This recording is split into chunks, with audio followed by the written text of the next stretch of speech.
नमस्कार दोस्तों, आज मैं चालू करने जा रहा हूँ ट्रिग्नोमेट्री। तो ट्रिग्नोमेट्री स्टार्ट करने से पहले सबसे बेसिक इम्पॉर्टेंट थिंग्स है कि आप ट्रिग्नोमेट्री के बारे में जाने आखिर ये है क्या। सबसे पहले इम्पॉर्टेंट थिंग आप ये देख लीजिए कि ट्रिग्नोमेट्री में क्या क्या चीज़ें आपको फोकस करनी है और क्या क्या चीज़ें समझनी है। सबसे पहले मैं लेके चलता हूँ कि ट्रिग्नोमेट्री है क्या। देखिए, कुछ इसके फंक्शंस होते हैं sine theta, cos, tan, cot, sec, cosec. चलिए, सबसे पहले मैं आपको ये बताऊंगा कि ये जो यहाँ पे जैसे मैंने लिखा हुआ है कि साइन थीटा, इस चीज़ में जो ये साइन है ये आपका है ट्रिगोनोमेट्री फंक्शन,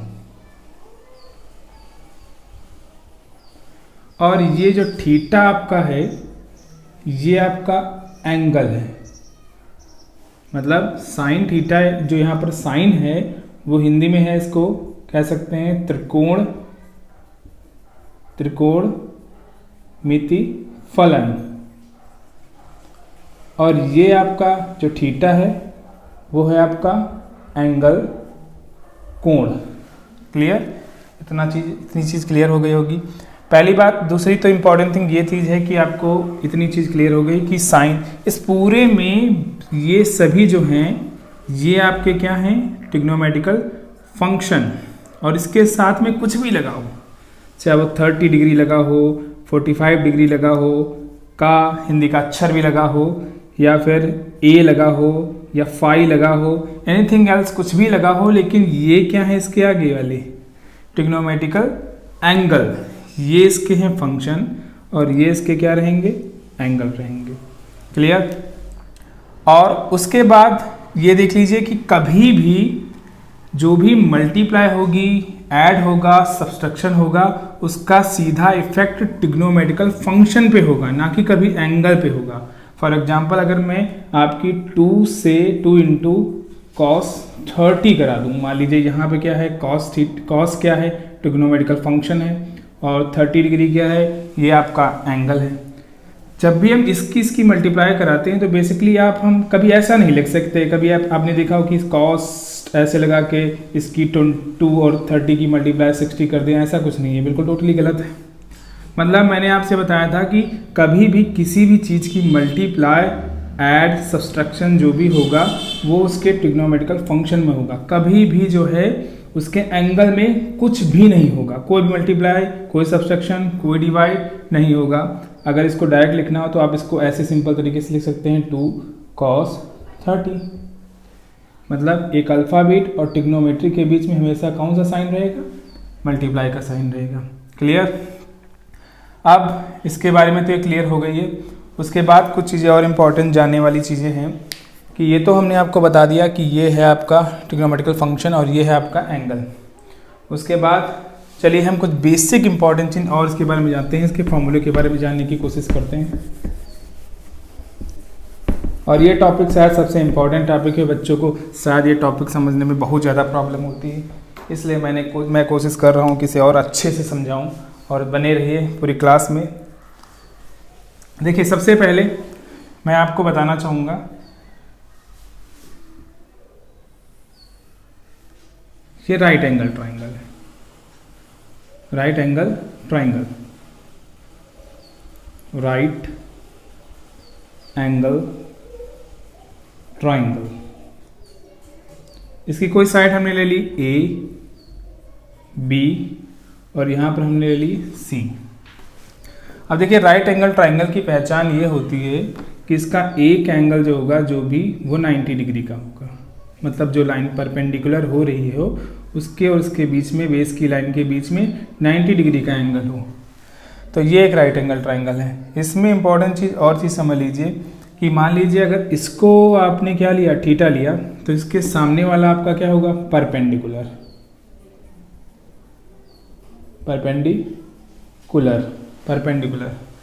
इसे हिंदी में कहते हैं लंब।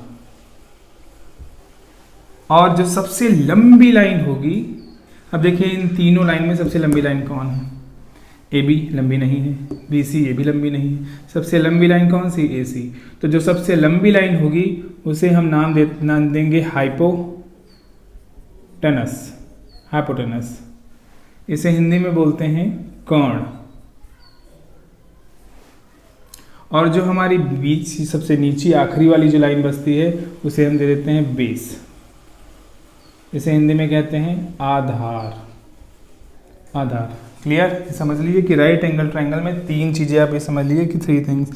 जो एंगल के सामने होगा उसे हम परपेंडिकुलर कहेंगे, जो सबसे लंबी लाइन होगी वो हाइपोटेनस, और जो जमीन का पोर्शन होगा, बेस होगा, वो नीचे वाला वो बेस होगा और उसे हम क्या कहेंगे, आधार कहेंगे।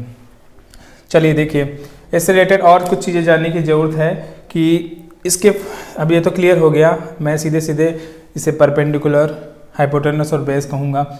अब देख लीजिए और इसकी ट्रिग्नोमेट्रिकल में इसकी जो पहले एक्सरसाइज है 8.1 एक्सरसाइज है, इसके अकॉर्डिंग जो है आप देख लीजिए कुछ बेसिक्स और ट्रिक्स देख लीजिए।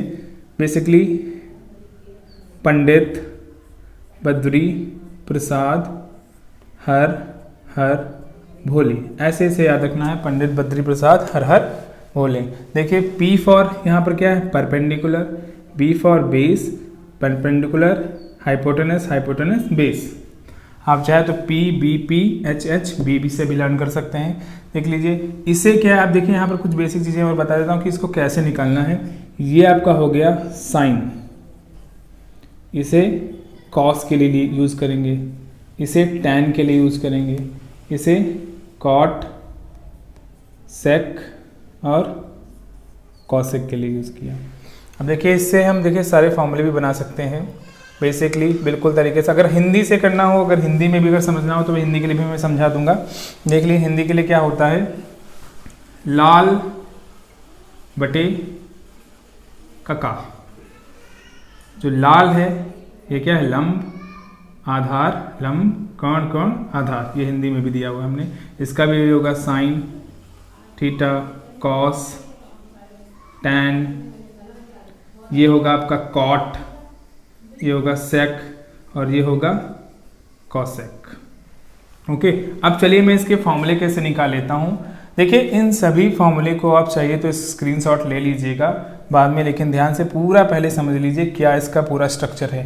देखिए बिना ट्रिग्नोमेट्री कभी भी कोई क्वेश्चन अच्छे से सॉल्व नहीं हो सकता अगर इसके आपको फॉर्मूले क्लियर ना हो, ठीक है। तो इसलिए ध्यान देना है आपको। सबसे पहले इंपॉर्टेंट चीज़ आपको समझना है कि इसके फॉर्मूले आपको लर्न करने हैं। तो देखिए सारा कुछ हमने बता दिया है पंडित बद्री प्रसाद हर हर भोले से, और ये हिंदी के लिए क्या है, लाल बटे कक्का। आप देख लीजिए यहाँ से देख देता हूँ कि अलग अलग इसके फॉर्मूले कैसे बनते हैं। अगर मैं साइन को लेता हूँ, साइन के साथ में एंगल में ले लेता हूँ थीटा, एज वेज जो भी आप चाहते हो, साइन थीटा। अब देखिए साइन थीटा यहाँ पर क्या दिया है, साइन का देखा यहाँ पर क्या है, P upon H, perpendicular upon hypotenuse. बन गया पहला फॉर्मूला। दूसरा, ये तो आपका पहला फॉर्मूला बन गया, मैं दूसरा फॉर्मूला बना रहा हूँ। देखिए क्या है, कॉस। इसी तरीका कॉस का बना आपका P अपॉन एच।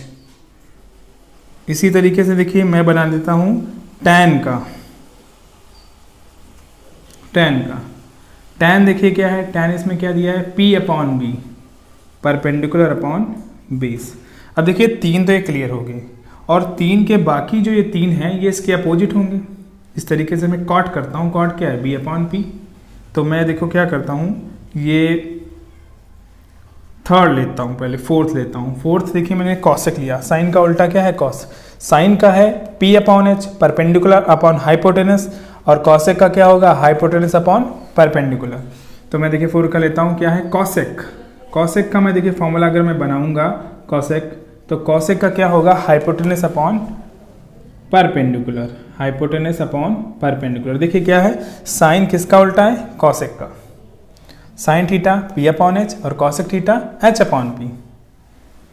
अब मैं फिफ्थ देख लीजिए, मैं इसका फिफ्थ कैसे बनाता हूँ, कॉस है B अपॉन H, और सेक का क्या होगा, H अपॉन B, उल्टा। तो ये बना सेक थीटा, और ये बन गया आपका H upon B। Is that clear? इतना आपको क्लियर हो गया होगा। चलिए अब लास्ट बचता हुआ है कि कॉट। तो 6 का मैं कॉट ले लेता हूँ। Cot theta is equal to क्या हो गया आपका, देखिए tan का था p अपॉन बी और कॉट का है b अपॉन p, उल्टा हो जाएगा उसका b upon p, base upon perpendicular. Is that clear. ऐसे ही हिंदी वाले में भी क्या होगा, साइन का लंब बटे कर्ण, कॉस का आधार बटे कर्ण, tan का लंब बटे आधार, और साइन का उल्टा कॉस सेक है तो कॉसेक का क्या होगा, कर्ण बटे लंब। फिर देखिए सेक का अगर हम करते हैं तो सेक का भी सेम वैसे ही होगा कि सेक का हम करेंगे तो कोण अपॉन आधार, कॉट का करेंगे आधार अपॉन लंब। ठीक है, इज दैट क्लियर। उसके बाद ये कुछ चीज़ें तो क्लियर हो गई। उसके बाद और देखिए कौन से फॉर्मूले बनते हैं। देखिए मैंने अभी आपसे ये तो देखा कि साइन का उल्टा कॉसेक था, कॉस का उल्टा सेक था, tan का उल्टा कॉट था। अब जरा इसी से और फॉर्मूले में बनाने की कोशिश कर रहा हूँ। देखिए समझना है बहुत कायदे से। देखिए मैं साइन थीटा को क्या 1 अपॉन कॉसेक थीटा लिख सकता हूँ, बिल्कुल लिख सकता हूँ, क्योंकि मैंने बताया था कि साइन का उल्टा क्या है, कॉसेक। यहाँ पे सी लगा दीजिए, कॉसेक। ठीक, ऐसे ही मैं अगर कॉसेक को लिखूं तो ऐसे लिख सकता हूँ 1 अपॉन साइन थीटा। भैया ये फॉर्मूले बहुत इंपॉर्टेंट है और ये बेसिक फॉर्मूले बेसिक तरीके से अगर आप नहीं सीख पाए तो इन्हें लर्न करना इतना टफ होता है कि आप बार बार से लर्न करते रहेंगे और बार बार भूलते रहेंगे। इसलिए चीज़ों को बहुत कायदे से समझना है और कोशिश करना है इसे अच्छे से समझ लेना है, मेमोराइज कर लेना है कि बार बार आप जो है इन चीज़ों को मत भूलें। ठीक है, उसके देखिए मैंने बताया कि साइन का उल्टा क्या है 1 अपॉन कॉसेक, कॉसेक का उल्टा क्या है 1 अपॉन साइन, मतलब sine is equal to 1 upon cosec theta, cosec is equal to 1 upon sine theta. Is that clear. ऐसे ही सेम इसका भी कॉस थीटा अगर लेंगे तो क्या होगा, कॉस का उल्टा सेक, इसलिए 1 अपॉन क्या होगा, मतलब कॉस किसके इक्वल होगा, सेक का उल्टा। भाई मैं 1 अपॉन सेक को कहूंगा ना कि ये क्या है, उल्टा ही तो है सेक। 1 अपॉन सेक का उल्टा तो सेक ही होगा ना, तो मतलब कॉस किसके इक्वल होगा, 1 अपॉन सेक थीटा के इक्वल होगा। और ऐसे ही अगर हम सेक ले लेते हैं बिल्कुल सेक, तो ये होगा आपका 1 अपॉन कॉस थीटा। क्लियर, ये चीज़ें एक दूसरे से क्या होगी, रिलेट हो गई। थर्ड पॉइंट देखते हैं, यहाँ पे tan दिया गया है। देखिए tan थीटा को हम लिख सकते हैं कैसे, 1 अपॉन कॉट थीटा, और कॉट को मैं लिख सकता हूँ उसी तरीके से 1 अपॉन tan थीटा। अब देखिए ये 6 फॉर्मूले तो ये अलग हैं, ये अलग हैं, इनका अलग यूज रहेगा, इनका अलग यूज रहेगा, और इन चीज़ों का राइट एंगल ट्राइंगल से समझना है तो इन चीज़ों का समझना इंपॉर्टेंट है। चलिए मैं ये इसको बता दे रहा हूँ। उसके बाद देखिए 2 मैं और फॉर्मूले बताऊंगा जो कि सबसे इंपॉर्टेंट है। शायद उन 2 फॉर्मूलों की वजह से ट्रिग्नोमेट्री पॉसिबल ही ना हो पाती, तो मैं वो लास्ट क्वेश्चन 2 फॉर्मूले में बता दे रहा हूँ कि देखिए tan थीटा का एक फॉर्मूला और भी होता है, tan और cot थीटा का। थीटा एंगल है, मैं कुछ भी ले सकता हूँ, ए भी ले सकता हूँ, कोई भी लेटर ले सकता हूँ, मैंने ऑलरेडी पहले से बताया हुआ था। देखिए tan थीटा का फॉर्मूला एक होता है sine theta upon cos theta. Okay clear, tan theta is equal to क्या है, sine theta upon cos theta. और cot थीटा मैंने पहले से ही बताया कि cot किसका उल्टा होगा, tan का। तो अगर cot का लेंगे, साइन का है, tan थीटा का है sine theta upon cos theta. Sorry ये cot नहीं है, ये लिख लीजिए यहाँ पर cos। और cot थीटा का लेंगे तो हो जाएगा आपका उल्टा cos theta upon sine theta. Is that clear. तो ये आप इसका स्क्रीनशॉट ले सकते हैं। हालांकि 8.1 एक्सरसाइज में आपको इतनी ही चीज़ें जानने की ज़रूरत है, और इसके और भी ट्रिग्नोमेट्री की बहुत सारे फॉर्मूले हैं, बहुत ही ज़्यादा फॉर्मूले हैं, और इसलिए मैं स्टेप बाय स्टेप चीज़ों को लेके चलूँगा, एक्सरसाइज के हिसाब से लेते चलूँगा, और इसे आप जो है अच्छे से तैयार करते चले जाइए। और हालांकि फाइनल एक्सरसाइज तक तो सभी फॉर्मूले का यूज होने ही लगता है। चलिए इसका टेक स्क्रीनशॉट ले लीजिए आप। चलिए उसके बाद इंपॉर्टेंट चीज़ मैं एक बार फिर से मेमोराइज करा देता हूँ कि देखिए कि क्या है, पंडित बद्री प्रसाद हर हर बोले से आप क्या निकाल सकते हैं, साइन p अपॉन h ये करके निकाल सकते हैं। बट इंपॉर्टेंट चीज़ है कि right angle triangle, right angle triangle Hindi में से बोलते हैं समकोण त्रिभुज, समकोण त्रिभुज, समकोण त्रिभुज मतलब राइट एंगल ट्राइंगल को हम क्या कहते हैं, समकोण त्रिभुज कहते हैं। और समकोण त्रिभुज को पढ़ने के लिए, समझने के लिए, समझाना आपको मैंने बताया था कि ये इसमें कोई ट्रायंगल में एक 90 डिग्री का एंगल होगा और वो राइट एंगल ट्रायंगल होगा। मैंने बता दिया था ये परपेंडिकुलर है, ये हाइपोटेनस है, ये बेस है। इसी से रिलेटेड मैं एक्सरसाइज पे चलता हूँ। Exercise 8.1 question number first. अगर मैं फर्स्ट क्वेश्चन के अकॉर्डिंग एक मैं दूसरा क्वेश्चन, एक बेसिक सा क्वेश्चन में देने की कोशिश कर रहा हूँ, उसको बता के वो ज़्यादा क्लियर हो जाएगा और उसके बाद शायद और ही ज़्यादा आपका ये जो है एक्सरसाइज ईजी हो जाए। चलिए मैं इसको थोड़ा सा इस तरीके से इरेज कर देता हूँ, ठीक है। फॉर एग्जाम्पल मैंने क्वेश्चन में कह दिया, मैंने दिया ABC, डिटेल में दे रहा हूँ। फॉर एग्जाम्पल मैंने आपको दे दिया क्वेश्चन नंबर इस तरीके से कि AB इज इक्वल टू 3 दे दिया हमने, AB is equal to 3 centimetre दे दिया, AB is equal to 3 centimetre. उसके बाद हमने BC इज इक्वल टू दे दिया, ये एग्जाम्पल है, इससे आपको ज़्यादा क्लियर होगा। AB is equal to 3 centimetre हमने कर दिया और BC मतलब A से लेके B तक हमने क्या वैल्यू रख दी 3 सेंटीमीटर और B से C तक हमने ले ली 4 सेंटीमीटर। हमने क्या ले ली, B से लेके यहाँ पर ले लिया 4 सेंटीमीटर, 4 सेंटीमीटर। ओके, अब हमसे पूछेगा बताइए फाइंड AC, या आपसे ये भी कह सकता है फाइंड हाइपोटेनस, फाइंड हाइपोटेनस, ये भी आपसे पूछ सकता है।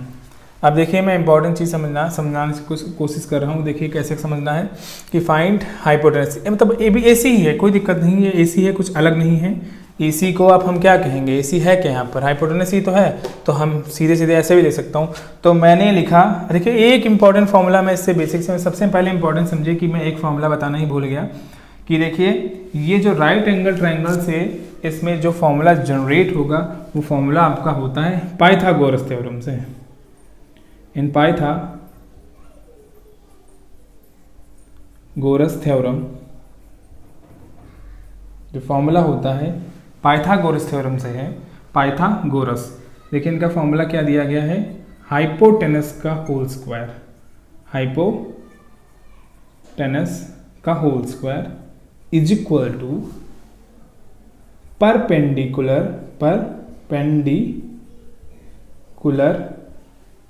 का होल स्क्वायर प्लस बेस का whole square. Is that clear? ये है इनका फॉर्मूला, हाइपोटेनस का whole square is equal to perpendicular का होल स्क्वायर प्लस बेस का होल स्क्वायर। हिंदी में इसे क्या लिख सकते हैं, कोण का square is equal to perpendicular को हम कहते हैं लंब का स्क्वायर प्लस बेस को कहते हैं आधार। हालांकि ये चीज़ें बेसिक हैं, इसमें हिंदी इंग्लिश का कोई ज़्यादा इशू नहीं है। मैं फिर भी हिंदी मीडियम बच्चों के लिए भी कुछ कोशिश कर रहा हूँ कि वो भी समझे। बट लेकिन थोड़ा सा समझने की इंपॉर्टेंट चीज़ ये है कि मेन चीज़ें जो है आप इंडिकेट सिंबल से ही कर सकते हैं, ज़्यादा इंपॉर्टेंट है। देखिए हाइपोटेनस है क्या, AC, हमने AC का कर दिया AC स्क्वायर। लंब क्या है, मतलब परपेंडिकुलर आपका है BC स्क्वायर प्लस आधार जो कि बेस है हमारा वो हमने कर दिया AB। आपको ये फॉर्मूला ध्यान रखना है और ये फॉर्मूला ध्यान रखना है। हाइपोटेनस मेन फॉर्मूला तो ये है ही नहीं, हमने तो इस फॉर्मूले से इसको बनाया हुआ है। तो hypotenuse square equal to perpendicular square plus base square याद रखना है, मतलब सबसे लंबी वाली लाइन का स्क्वायर जो होगा वो किसके होगा, इन दोनों के स्क्वायर का सम होगा। सबसे लंबी वाली लाइन क्या है AC, इसका स्क्वायर किसके इक्वल होगा, बाकी दो बची लाइंस के स्क्वायर का सम ऐड। ओके, ये हो गया क्लियर। अब ये देखिए इस फॉर्मूले से हम चीज़ों को निकालते हैं, यही एक मेन फॉर्मूला है जिससे हम एक्सरसाइज को पूरी क्लियर समझा सकता हूँ मैं अच्छे से। देखिए कैसे करना है, हमसे पूछा है AB गिवन वैल्यू आपको सामने दी गई है, BC 4 सेंटीमीटर दे रखी है, AC आपको निकालना है, हाइपोटेनस निकालना है। सीधे सीधे डायग्राम आप इस तरीके से बनाना है आपको, ठीक है। डायग्राम बनाने के बाद आपको तीसरी मतलब थर्ड जो कि हाइपोटेनस हमसे पूछ रहा है वो हमें निकालना है। कैसे निकालना है, देखिए मैंने इसका पाइथागोरस का फॉर्मूला लिया। देखिए इन पाइथागोरस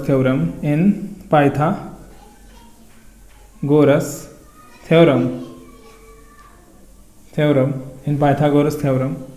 पाइथागोरस थ्योरम है क्या हमारे पास, AC स्क्वायर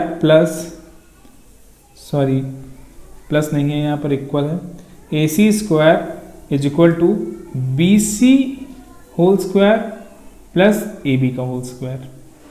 ध्यान से देखिए, अब AC हमें निकालना है, ऐसे पढ़ा रहने दीजिए AC, और BC की वैल्यू हमारे पास गिवन कितनी है 4 सेंटीमीटर, प्लस AB की वैल्यू हमारे पास क्या दे रखी है 3 सेंटीमीटर। सेंटीमीटर में बताने की जरूरत नहीं है, वैल्यू हमारे पास दे रखी है। इसका 4 का स्क्वायर हो जाएगा और ये 3 का होल स्क्वायर हो जाएगा। अब देखिए AC ऐसे रखिए ये, और 4 का स्क्वायर क्या होगा, 4 का स्क्वायर का मतलब 4 इंटू 4 16। इज दैट क्लियर, आ गया ना भैया। 3 का स्क्वायर 3 इंटू 3 9। अब हम ऐड करते हैं, AC square is equal to 16 प्लस 9 कितना हुआ आपका, ये 25 हुआ। अब देखिए यहाँ से मैं स्क्वायर हटाता हूँ तो इक्वल में दूसरी तरफ क्या लग गया, अंडर रूट। अंडर रूट को तोड़ना है, देखिए इसके फैक्टर करते हैं, इसके मल्टीपल क्या होते हैं, ये 5 इंटू 5 के मल्टीपल में ब्रेक हो गया। देखिए 5 इंटू 5 में ये इसका कितना पेयर बनता है ना स्क्वायर रूट में, तो AC इज इक्वल टू 2 का पेयर है, तो ये हो गया केवल 5 सेंटीमीटर। ये आपका एग्जैक्ट क्या हो गया, आंसर हो गया। तो आपसे सीधे सीधे पूछ लेता है इस तरीके से आंसर। बाकी और मैं एक एग्जांपल इसके साथ में दे रखता हूँ। अगर इस क्वेश्चन में आपसे पूछता होता, इसी क्वेश्चन में सिंपल तरीके से, और क्वेश्चन में थोड़ा सा इसे मैं बढ़ाने की कोशिश करूँगा, इतना शायद आप समझ गए होंगे, बिल्कुल क्लियर समझ गए होंगे। क्लियर, मैं चाहूँ तो एक बार फिर से मैं बता सकता हूँ कि इस तरीके से आपको कोई 2 साइडें दी होंगी और तीसरी साइड आपको निकालना होगा। तो इसके लिए अगर राइट एंगल ट्राइंगल के लिए कभी भी कह रहा है तो आप हमेशा पाइथागोरस थ्योरम लगाएंगे।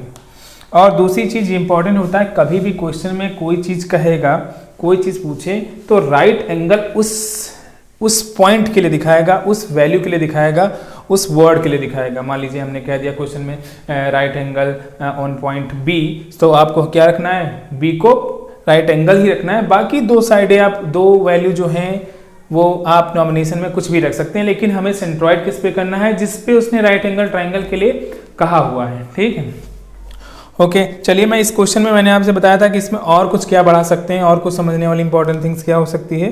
देखिए, समझना यह है कि यह आपका फाइंड है, हाइपोटेनस तो था। अगर यहाँ पर हमसे ये ना पूछकर कुछ और पूछता, जैसे सिंपल तरीके से हमसे पूछ लेता साइन थीटा की वैल्यू बताइए, या कुछ और भी पूछ लेता। ट्रिग्नोमेट्री के 6 फंक्शंस होते हैं, मैंने आपसे पहले से बताया था, साइन, कॉस, टेन, कॉट, सेक और कॉसेक। 6 से रिलेटेड है। कुछ भी मैं पहला ले लेता हूँ साइन, दूसरा मैं ले लेता हूँ टेन। इन 2 वैल्यूज़ को हमें निकालना है फॉर एग्जाम्पल। अब हमें चीज़ को देखना है कि इन दोनों चीज़ों को कभी भी निकालना है तो सबसे पहले आप क्या करिए कि सबसे मच बेटर है कि आपको तीनों साइडें एग्जैक्ट पता होनी चाहिए।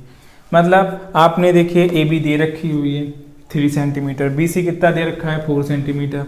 हमें AC नहीं पता था, क्योंकि अगर हमें कोई फॉर्मूले निकालने हैं तो उससे निकालने से पहले हमें ज़रूरत है कि हमें तीनों जो हैं, ये 3 साइड्स हैं 1 2 एंड 3, तीनों साइडों की वैल्यू पता हूँ। लेकिन ऑलरेडी हमारी 2 हैं, 2 से हमने तीसरी अभी निकाली हुई है। कौन सी, AC की वैल्यू क्या निकाली है 5 सेंटीमीटर।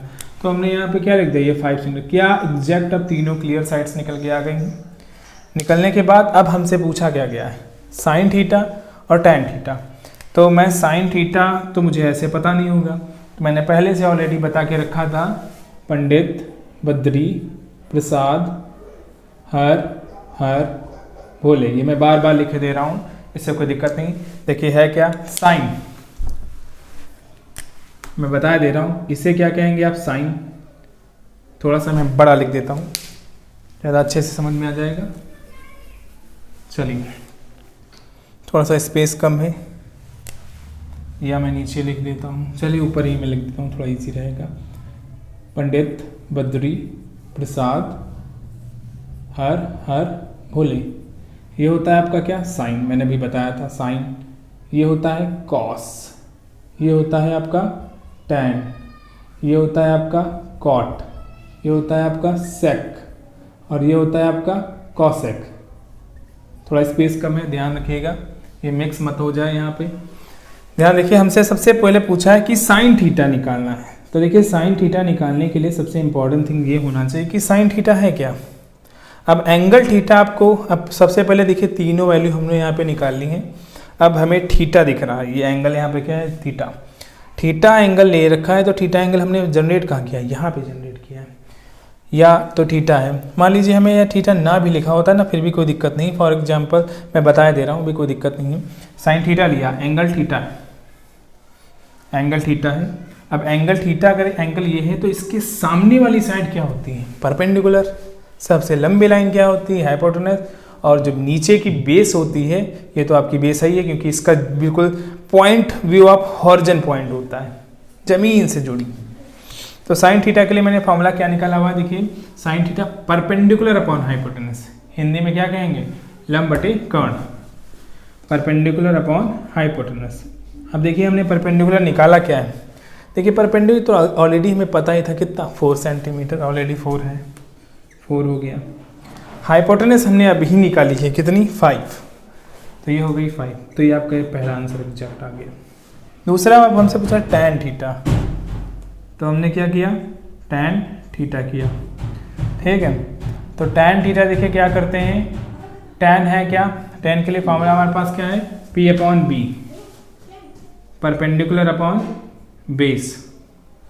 अब देखिए परपेंडिकुलर है क्या, परपेंडिकुलर हमारे पास 4 ऑलरेडी है, और बेस, जी हाँ जी, बेस है ऑलरेडी 3 सेंटीमीटर यहाँ पे दिया गया। ये एग्जैक्ट इसका दूसरा आंसर है। अब मैं थोड़ा सा और इसको थोड़ा सा घुमा देता हूँ, थीटा उटा ना रखकर मैं इसके एंगल को लेता हूँ। यहाँ पर कौन सा एंगल, ए, एंगल बी, एंगल सी। कभी भी आपसे एंगल बी के लिए कभी नहीं पूछेगा, या तो एंगल ए के लिए पूछे या एंगल सी के लिए पूछे। तो देखिए मैं इसको थोड़ा सा और बढ़ा देता हूँ, और क्वेश्चन में थोड़ा सा और ऐड कर देता हूँ। देखिए मैं tan ना लिख के लिखता हूँ cot A, cot A, और cot A की जगह, और cot तो हो गया, उसके बाद मैं लेता हूँ sec C, sec C, बढ़िया वर्ड है, ध्यान रखिए। cot A का देखिए cot के लिए क्या बनाया गया है, cot है क्या, cot दिया गया है B upon B, is that clear, B। देखिए ध्यान रखिए, देखिए मैं तो ये बताना ही भूल गया कि यहाँ पर A है, एंगल A अगर है तो सामने वाला परपेंडिकुलर ये होगा, मतलब A के सामने वाला परपेंडिकुलर ये होगा। अगर C होगा तो C के सामने वाला क्या होगा, किसी भी परपेंडिकुलर, देखिए साइन हम परपेंडिकुलर हम तभी निकालते हैं एंगल के क्रॉस, एंगल के आप देख रहे हैं क्रॉस, जो ये एंगल है उसके सामने वाली साइड हमेशा क्या होती है, परपेंडिकुलर होती है। अब वो चाहे एंगल A हो चाहे एंगल C हो, दोनों में ये जो क्रॉस है ये इस तरीके से जो दिया गया, इसके सामने वाला एंगल हमेशा क्या होता है, आपका परपेंडिकुलर है। मैं A के लिए नहीं बता रहा हूँ, मैं C के लिए बता रहा हूँ भी, C ये है, C के सामने वाला परपेंडिकुलर तब ये होगा। और सबसे लंबी लाइन तो पर का कर्ण जो है हाइपोटेनस है वो ऑलरेडी हमारे पास है, और जो तीसरी लास्ट आपकी साइड बचती है उसका नाम हमने क्या कर दिया, बेस कर दिया, ठीक है। तो चलिए हम cot A से चलते हैं। cot A है क्या, cot A आपके पास फॉर्मूला हमारे पास देखिए cot का दिया गया है base upon perpendicular, base upon perpendicular. Base है क्या, देखिए बेस है 3 सेंटीमीटर, 3 सेंटीमीटर, और परपेंडिकुलर क्या है आपका, परपेंडिकुलर आपका 4 सेंटीमीटर है। ये तो हो गया, मैंने कहाँ से लिया है, एंगल ए से, एंगल ए के सामने वाला, एक क्रॉस के, मैंने बताया था कि क्रॉस के सामने वाला हमेशा जो लाइन होगी वो परपेंडिकुलर होगी। अगर ये लेंगे तो परपेंडिकुलर कौन सा होगा, ये आपका होगा सामने वाला, ठीक है। तो अब देखिए हम सेक सी से लेते हैं, तो यहाँ पर एंगल मैंने ऑलरेडी पहले से बता के रखा था कि ये है क्या, ट्रिग्नोमेट्रिकल फंक्शन, और सी अगर ये ऐड है इसके साथ में तो एंगल है। तो यहाँ एंगल क्या है, सी एंगल है, सी एंगल कहाँ पे, यहाँ पे है। अगर हम इस सी एंगल को लेते हैं तो इसके सामने वाली लाइन क्या होगी, ये तो 3 सेंटीमीटर है, वो वैल्यू रखने नहीं, सामने वाली आपकी ये क्या होगी, आपकी परपेंडिकुलर तब होगी, परपेंडिकुलर मतलब तब ये लंब लाइन होगी, और ये क्या होगी आपकी, तब बेस। तो हम देखो कैसे बताते हैं आपको बेस, ये सबसे इसके सामने वाली ये लाइन क्या हो गई, परपेंडिकुलर, सबसे लंबी लाइन क्या होगी, हाइपोटेनस, और बाकी बची क्या, हमारे पास तीन ही तो साइड होती, कौन सी? परपेंडिकुलर, हाइपोटेनस और बेस। परपेंडिकुलर इसके सामने वाली सबसे लंबी लाइन हाइपोटेनस, बची क्या? बेस। तो अब ये बेस हुआ, इसे हम क्या रखेंगे? आधार रखेंगे, ठीक है। अब देखिए सेक सी से पूछा गया है, सेक के लिए फॉर्मूला पहले देखिए, सेक के लिए फॉर्मूला कहाँ लिखना है? सेक के लिए यहाँ देखना है। सेक के लिए क्या है? Hypotenuse upon base, hypotenuse upon base. Hypotenuse है क्या? हाइपोटेनस हमेशा की तरह उतना ही है 5, और बेस क्या हो जाएगा? अब बेस ये तो रह नहीं गया, बेस तो अब वो है, कितना बेस है? 4, इसलिए क्या हो गया? 4। शायद मेरे इस क्वेश्चन को आप अच्छे से समझ गए होंगे। और ध्यान दीजिए कोई चीज़ इतनी कठिन नहीं होती, बेसिकली है कुछ बेसिक कॉन्सेप्ट को आपको समझना है और कुछ नहीं समझना है। चलिए मैं अब एक्सरसाइज की तरफ लेके चलता हूँ, बहुत बेसिक से क्वेश्चन मैं बताता हूँ। पहला क्वेश्चन मैं आपको बताने जा रहा हूँ, इसको मैं इरेज कर दे रहा हूँ।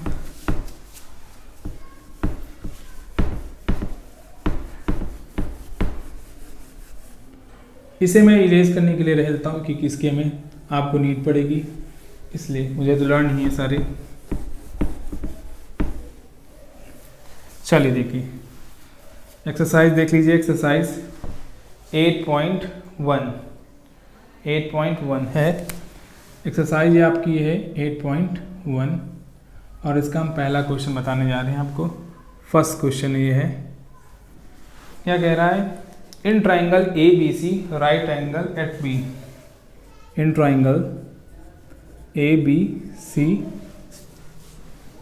Right angle triangle, right angle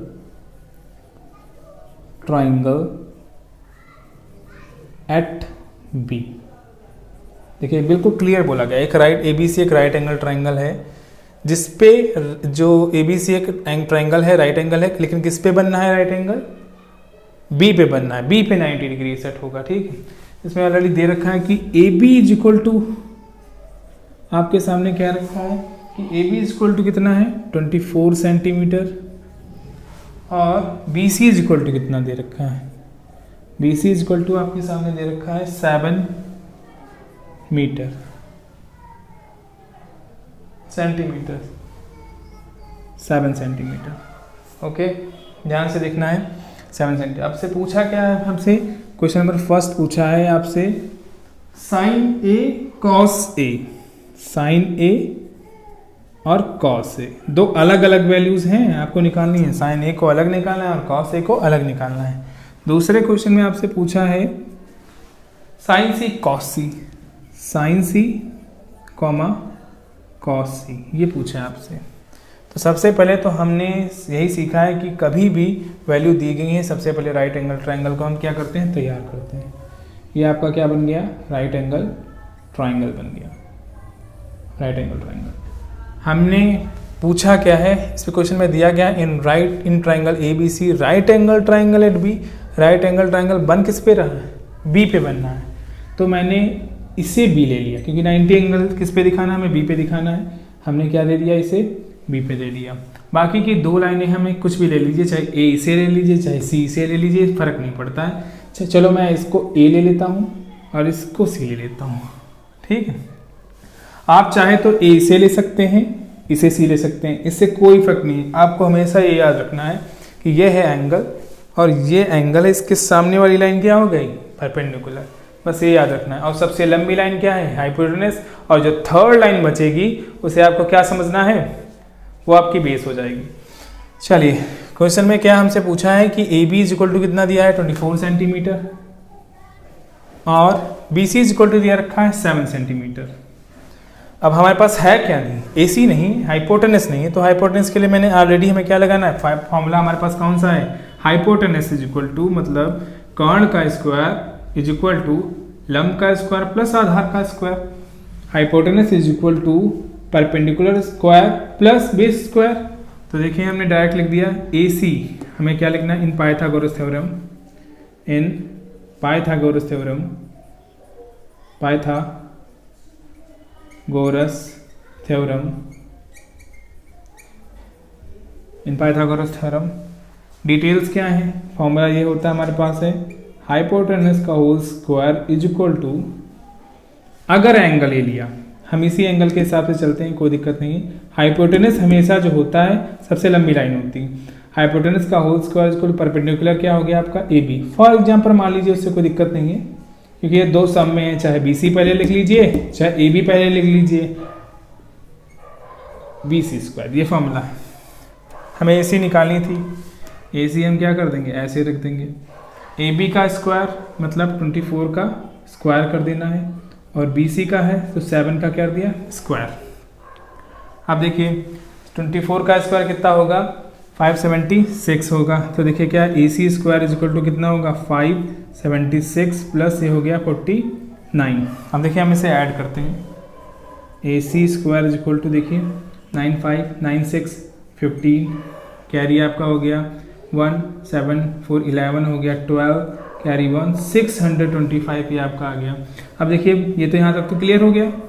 अब यहाँ से हमें AC को फ्री करना है। AC फ्री कहाँ है, यहाँ पर स्क्वायर लगा हुआ है, तो जब हम AC को फ्री करेंगे यहाँ का स्क्वायर कहाँ लगेगा, अंडर रूट में कन्वर्ट होकर 625 हो जाएगा। और इसका स्क्वायर रूट क्या होता है, इसका रूट मैं बता देता हूँ। इसका फैक्टर जो होता है वो इस तरीके से होता है 25 इंटू 25, पेयर बना 1 का, इसलिए AC की वैल्यू कितनी आ गई 25 सेंटीमीटर। ये AC की एग्जैक्ट वैल्यू हमारे पास आ गई। अब AC हमारे पास था, AC 25 निकला, हमने 25 रख दिया। देखिए किसी भी चीज़ को निकालने के लिए सबसे इम्पोर्टेंट चीज़ ये है, निकालने से पहले आप तीनों वैल्यू निकाल लीजिए। 2 आपके पास गिवन होंगी और थर्ड आपको शायद निकालनी होती है, तो इसलिए आपने थर्ड को क्या कर लिया, निकाल लिया। तीनों लाइंस आपकी जो क्लियर हो गई, AB भी आ गई, BC भी आ गई और AC भी आ गई। चलिए अब क्वेश्चन नंबर फर्स्ट पे चलते हैं। क्वेश्चन फर्स्ट में हमसे पूछा था find sign A comma cos है। 2 अलग अलग वैल्यू पूछी है हमसे, ए की मत जोड़ दीजिएगा। तो मैं पहला निकालने का रहा हूँ। पहले की फर्स्ट क्वेश्चन की में जो इम्पोर्टेंट बात है कि ये है कि इसमें 2 बच्चे आधे तो कंफ्यूज हो जाते हैं, ये कॉमा लगाए तो इसका मतलब एक ही है, एक नहीं है, तो अलग है। साइन ए अलग है और कॉस ए अलग है, क्योंकि कॉमा लगा हुआ है। तो मैं पहले साइन ए निकालता हूँ, और ये हमने कॉस ए इक्वल में रख दिया। साइन ए के लिए फॉर्मूला हमारे पास क्या है, perpendicular upon hypotenuse, perpendicular upon hypotenuse. Okay, cos के लिए क्या है, base upon hypotenuse, base upon hypotenuse.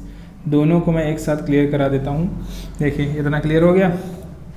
Sign ए के लिए परपेंडिकुलर, देखिए एंगल कौन सा है, ए, एंगल कौन सा है, ए है कहाँ, यहाँ नहीं है, एंगल वहाँ है, ये एंगल है। अब एंगल ए को ध्यान से समझना, अगर एंगल ये ए है तो इसके सामने वाला क्या होगा, ये परपेंडिकुलर होगा। हो गया, तो मैं लिखूंगा नहीं, सामने वाला क्या हो गया, इस बार परपेंडिकुलर हो गया। तो मैं चलो लिख दे रहा हूँ, P हो गया, P फॉर परपेंडिकुलर। ओके, और सबसे लंबी लाइन जो कि हाइपोटेनस है हमारे पास H है, इसे हम कॉर्ड कहते हैं। और बाकी की बची की लाइन जो रहेगी वो कौन सी है, वो आपकी हो गई बेस, हो गई PBH। ओके, ये H बना हुआ है, क्लियर देख लीजिए। फिर देखें P के लिए क्या है, इस बार एंगल A के लिए परपेंडिकुलर जो है वो क्या है, 7 है, 7 अपॉन हाइपोटेनस हमेशा 25 रहेगा। ये आपका पहला आंसर एग्जैक्ट हो गया। अब मैं cos A की बात करता हूँ, cos A एंगल भी A है, इसलिए इसकी वैल्यूज भी एंगल A को ध्यान में रख के करना है, ठीक है, क्लियर। तो A है, ये A है B अपॉन H, मतलब cos A इक्वल टू B upon H, B means base. तो इसके बेसिस पे एंगल A के बेसिस पे ये तो परपेंडिकुलर हो गया, ये हाइपोटेनस हो गया, तो बेस क्या है 24, तो ये हो गया 24। हाइपोटेनस क्या है 25 सॉरी, तो आंसर कितना हो गया 24 अपॉन 25। ये पहला आंसर, दोनों पहले के दोनों आंसर आपके क्लियर हो गए। अब मैं आपको जो है इसका दूसरा पार्ट बताता हूँ। दूसरे पार्ट में हमसे कहा गया था कि साइन सी और कॉस सी लीजिए। साइन सी ले लिया हमने और कॉस सी ले लिया हमने। साइन के लिए फॉर्मूला वही होगा, परपेंडिकुलर अपॉन हाइपोटेनस, जो कि हमने यहीं पे लिखा था। कॉस के लिए बी अपॉन क्या होगा, एच होगा, बी अपॉन एच होगा, ठीक है।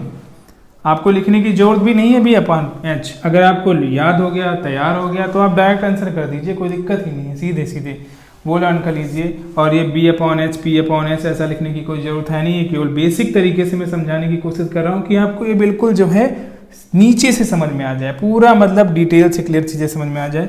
Sign C is equal to P upon H है, बस एंगल क्या देखना है, सी। एंगल सी कहाँ पे है, आप देख पा रहे होंगे एंगल सी यहाँ पे है।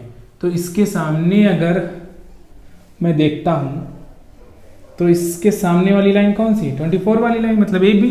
तो इस बार ये परपेंडिकुलर का वर्क करेगा और सबसे लंबी लाइन हाइपोटेनस हमेशा की तरह वैसे ही 25 रहेगा, और नीचे वाला जो अब रहेगा ये क्या रहेगा, 20 रह जाएगा, जो कि थर्ड साइड है। ठीक है, अब मैं बात करता हूँ, इसको देख लीजिए, बी पी है क्या यहाँ पर, सी के लिए पी है क्या 24, और एच क्या है, एच है आपका हाइपोटेनस 25। ये देखिए आपका पहला आंसर एग्जैक्ट हो गया। क्लियर। दूसरा मैं देख रहा हूँ आंसर कॉस सी, एंगल क्या है सी, वो है बेस अपॉन हाइपोटेनस, बेस क्या है 7 और हाइपोटेनस कितना है 25। ये आपका क्या हो गया, पहला आंसर एग्जैक्ट हो गया। क्लियर। इसका स्क्रीनशॉट आप ले सकते हैं।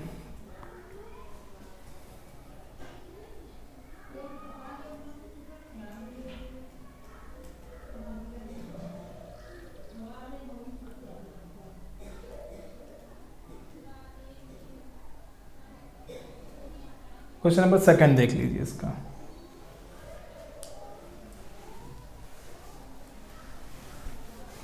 मैं इसके 1 बाय 1 क्वेश्चन करा दूंगा, इसका कोई मुझे प्रॉब्लम नहीं है। ठीक है, आपको समझ में आ जाए, समझ लीजिए हमारी पूरी मेहनत सिद्ध हो जाएगी, सफल हो जाएगी। चलिए मैं ट्राइंगल को रहने देता हूँ। नॉमिनेशन के लिए मैंने आपसे ये कहा था कि आप चाहे कोई भी ए बी सी कोई भी वैल्यू आप रख सकते हैं, लेकिन जिस नॉमिनेशन पॉइंट के लिए, जिस पॉइंट के लिए एंगल कहेगा उस पे राइट एंगल 90 रखेंगे, उससे 90 पे ही रखेंगे। बाकी आप कोई ए सी में कोई भी कन्वर्ट कर सकते हैं, उससे कोई दिक्कत नहीं है। चलिए देखिए,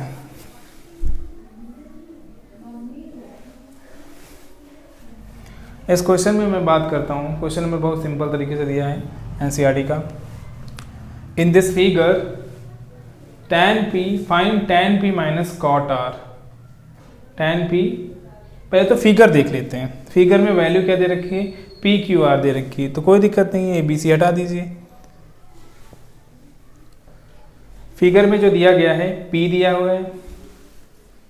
चलिए डायग्राम ही मैं थोड़ा सा चेंज कर देता हूँ, डायग्राम भी इस तरीके से नहीं बना हुआ है, मैं डायग्राम को सही से बना देता हूँ। ये इस तरीके से राइट एंगल ट्रायंगल बना दिया गया इन्होंने। देखिए राइट एंगल ट्रायंगल चाहे वैसे बने चाहे ऐसे बने, कहने का मतलब है कि एक तो 90 का डिग्री होनी चाहिए, एक 90 डिग्री एंगल का होना चाहिए। 90 डिग्री का एंगल है, ये हमने दिखा दिया 90 डिग्री। देखिए ये सिंबल किसको दिखाता है कि ये ट्रायंगल जो है इसमें एक एंगल क्या है 90 का है, इसको दिखाता है कि ये कितना है 90 डिग्री का है। देखिए हम बात करते हैं पी क्यू आर के बाद दिया गया है, यहाँ पर पी की वैल्यू दे रखी है, यहाँ पर क्यू दे रखा है और यहाँ पर दे रखा है आर दे रखा है। अब मैं इसको देखिए पी क्यू की वैल्यू दे रखी है 12 और पी आर की वैल्यू दे रखी है उसने 13। हमें सबसे पहले क्यू आर निकालना है। क्यू आर मतलब बेस। अगर किसी हिसाब से अगर हम इसको एंगल लेते हैं ना तो ये हो जाएगा आपका परपेंडिकुलर, ये हाइपोटेनस और ये बेस। चलिए हमसे पूछा है कि in this given figure find tan p, हमें क्या निकालना है tan p। Question number second है ये एक्सरसाइज 8.1 का। tan p minus cot r, ये हमें निकालना है। तो मतलब इसे कैसे निकालना है, डायरेक्ट आपको नहीं रखना है। सबसे पहले मैंने बोला था कि ऐसे क्वेश्चन में सबसे पहले तो इम्पोर्टेंट चीज़ यही है कि भाई आपको तीनों साइड्स पता होंगी। हमें 2 साइडें पता हैं, ये पता है, ये पता है, ये नहीं पता है। और P और R दोनों के लिए एंगल लिया गया, तो हमें उससे कोई दिक्कत वाली बात है। हम राइट एंगल लगाते हैं और राइट एंगल के लिए पाइथागोरस थ्योरम से हम क्या कर लेते हैं, ये एक वैल्यू एग्जैक्ट हम फाइंड कर लेते हैं। चलिए देखिए इन ट्राइंगल कौन सा ट्राइंगल है ये, पी क्यू आर। हमने देखिए इसकी जो है गिवन वैल्यू भी दिखा दी कि क्या है P Q R. Right angle देखिए पाइथागोरस थ्योरम हमारे पास क्या होता है, हाइपोटेनस का स्क्वायर। मतलब मैं डायरेक्ट करने की कोशिश कर रहा हूँ, पी आर का होल स्क्वायर हाइपोटेनस होगा, सबसे लंबी लाइन क्या होगी हाइपोटेनस, और बाकी दोनों के स्क्वायर का sum is equal to P Q square plus Q R square. क्या ये क्लियर हो गया? अगर आप नहीं समझ पाए तो मैं एक बार फिर से बता देता हूँ। देखिए पाइथागोरस थ्योरम था क्या, हाइपोटेनस का square is equal to perpendicular का स्क्वायर प्लस बेस का स्क्वायर। मतलब सबसे लंबी वाली लाइन के का स्क्वायर किसके इक्वल होगा? दो जो बची हुई हैं उन लाइनों के स्क्वायर का सम, ऐड। तो वही है, सिंपल तरीके से हमें तो क्लियर है गया कि सबसे लंबी लाइन क्या है ये। सबसे इंपॉर्टेंट चीज़ हमें फोकस करना है हाइपोटेनस पे। अगर हमें हाइपोटेनस क्लियर हो गया तो बाकी तो कुछ क्वेश्चन में रह ही नहीं गया। तो हाइपोटेनस क्या हो गया? 13। चलिए हम 13 क्या पूरी लाइन ले लिया, P R square is equal to P Q का square plus Q R square. आप देखिए सिंपल तरीके से आपको समझना ऐसे है, पी आर की वैल्यू हमारे पास कितनी दे रखी है? 13 दे रखी है। पी क्यू की वैल्यू कितनी दे रखी है? पी क्यू की वैल्यू हमारे पास 12 दे रखी है। और क्यू आर हमें एग्जैक्ट निकालना ही है। देखिए यहाँ पे थोड़ा सा टेक्निकली आपको सोचना है, बड़ा सिंपल तरीके से। कुछ बच्चों को ये चीज़ें समझ में नहीं आती तो मैं बता देता हूँ। देखिए 13 का स्क्वायर क्या होगा? 196 नहीं सॉरी 169 होता है, 169। 12 का square 144 plus Q R square. अब देखिए नंबर एक तरफ कर लीजिए और ये क्यू आर एक तरफ कर लीजिए। तो देखिए मैं पहले इसको इधर पूरा उठा ले रहा हूँ, 144 प्लस क्यू आर स्क्वायर और 169। देखिए हमने पूरे पोर्शन को किया, इसके पूरे पोर्शन को इधर उठाया, इसके पूरे पोर्शन को इधर उठाया। अब इन दोनों पोर्शन को जब हमने उठाया तो कभी भी जब दोनों पोर्शन करते हैं ना तो साइन चेंज नहीं होते हैं। लेकिन मैं फिर भी बता देता हूँ, अगर साइन चेंज वाली टेक्निक इशू आती है तो बात में बता देता हूँ कि ये पूरा उठ के जाता है, ये इधर आ जाता है, ये पूरा उठ के जाता है, इधर आ जाता है। चलिए देखिए हम क्यू आर को रोकते हैं, क्यू आर स्क्वायर और 149 को 44 को उधर भेजते हैं। तो ये 169 यहाँ पर ऑलरेडी था, 144 यहाँ पर किस में आएगा? 144 यहाँ पर माइनस में आ जाएगा। तो Q R square is equal to, ये देखिए सब्स्टिट्यूट करने पर कितना है? 9 से 4 5 6 से 4 2 170, मतलब कितना है? ये कितना है? 25। अब हम क्यू आर को निकालते हैं, स्क्वायर हटाएंगे, उधर क्या लगेगा? Under root. अब बताइए 25 का रूट निकालना, 25 का स्क्वायर रूट कैसे निकलेगा आपका? 5 × 5 इसका मैं फैक्टर कर लेता हूँ और इसका पेयर बनेगा 1 का। पेयर का मतलब जोड़ा। इसका स्क्वायर रूट में क्या बनता है? कोई दो वैल्यू का क्या होता है? एक पेयर बनता है, उसी पेयर को 1 कन्वर्ट करके लिखना होता है। 5 5 1 है तो यहाँ पर केवल 5 लिखना है। ये आपका कितना आ गया? क्यू आर की वैल्यू आ गई 5 सेंटीमीटर। Is that clear? मतलब आपका बेस क्लियर हो गया कि 5 सेंटीमीटर ये आ गया। मतलब आपने देखो तीनों चीज़ें क्लियर कर ली कि हाँ तीनों चीज़ें आ गई। अब जब तीनों चीज़ें क्लियर आ गई हैं तब इम्पॉर्टेंट चीज़ है कि इन दोनों का सब्सट्रैक्ट करना है। तो सबसे पहले अब हम क्या कर लेते हैं, इनको अलग अलग निकाल लेते हैं। अलग अलग कैसे निकालना है? अलग अलग निकालना है सिंपल तरीके से। देखिए अलग कैसे करना है, tan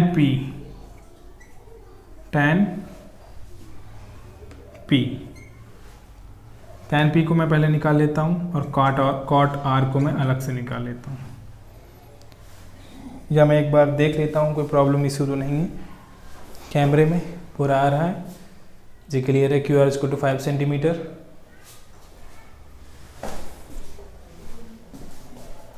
थोड़ा सा मैं लाइट को ये बैलेंस कर देता हूँ ताकि आपको और अच्छा सा क्लियर हो जाए। चलिए अब देखिए h is equal to square, ये तो हो गया tan p में, ये बता रहा था मैं tan p के लिए हमारे पास फॉर्मूला क्या दिया गया है? tan के लिए ये दिया गया है p upon b, perpendicular upon base. वो भी किसके लिए? एंगल कौन सा लेना है? p के सामने वाला अब क्या होगा? परपेंडिकुलर ये होगा सबसे लंबी लाइन हाइपोटेनस ये होगी, और बाकी की जो थर्ड लाइन जो बची है उसको ही हम दे देंगे भाई बेस। क्लियर हो गया? अब tan p पे चलते हैं। tan का फॉर्मूला है क्या? p upon b। यहाँ पर देखिए दिया गया है p upon b, perpendicular upon base, मतलब लंब बटे आधार, परपेंडिकुलर अपॉन बेस। देखिए p है क्या? p फॉर परपेंडिकुलर लंब, ये आपका लंब है, ये कर्ण है, और ये क्या है, आधार है, आधार, ठीक है, आधार हो गया, ठीक है। अब ध्यान से देखना है, ये आधार है, ध्यान से देखिएगा। तो अब देखिए हमने क्या किया, P/B है, P है क्या यहाँ पर, देखिए हमने एंगल P से लेना है, एंगल P ये है, P है यहाँ परपेंडिकुलर 5 है, और बेस क्या है, बेस आपका कितना हो जाएगा 12। ये देखिए पहला आंसर आ गया। पहला आंसर अभी नहीं आया एक्चुअली, आंसर नहीं, क्योंकि हमें आंसर तो इसका लाना है ना, माइनस करना है, इसे हमें माइनस करके लाना है। देखिए कॉट आर निकालते हैं। अब कॉट आर के अकॉर्डिंग देखिए ये हमारा क्या होगा, कॉट आर एंगल है, एंगल मैंने वही बताया था कि वही एंगल क्या करना है आपको, आर जो ये है, इस जे एंगल है, इसके सामने वाली जो है लाइन वो आपकी क्या कहलाएगी, परपेंडिकुलर। तो अगर हम एंगल आर से लेते हैं तो ये आपका क्या होगा, परपेंडिकुलर लंब होगा, लंब, और जो तीसरी कर्ण हमारे पास वही होगा, आधार इस बार क्या हो जाएगा आपका, ये हो जाएगा, ठीक है। अब चलिए हम शुरू करते हैं कॉट आर के लिए। कॉट के लिए भी वही tan का उल्टा B/P, जिस तरीके से tan क्या था P/B, कॉट क्या हो जाएगा P/B/P, तो B/ ये हो गया P। और कॉट आर ध्यान से देखना है कि कॉट आर B क्या है इसमें, बेस, बेस है आपका कितना 5, ये तो बेस है आपका, बेस हो गया आपका कितना 5, और परपेंडिकुलर कितना हो गया 12। कुछ गलत हो गया, सही है, B/P सही तो है, एग्जैक्ट क्लियर है। अब देखिए हमारे पास निकालना क्या था, हमसे फाइंड करने के लिए कहा है tan P minus cot R। tan P की वैल्यू हमारे पास कितनी है 5/12 माइनस कॉट R की वैल्यू दे रखी है 5/12। देखिए दोनों एक जैसे हैं, दोनों कट के क्या हो गए 0, इसलिए इन दोनों का जो सब्सट्रैक्शन आया है वो क्या है 0। आंसर यहाँ पे आएगा। यहाँ तक कंप्लीट करके आपको पूरे कंप्लीट नंबर मिल जाएंगे। ठीक है, धन्यवाद। और अगर आपको ये वीडियोज़ अच्छी लगी हो तो चैनल को ज़रूर एक बार लाइक कर दीजिएगा, सब्सक्राइब कर दीजिएगा। धन्यवाद।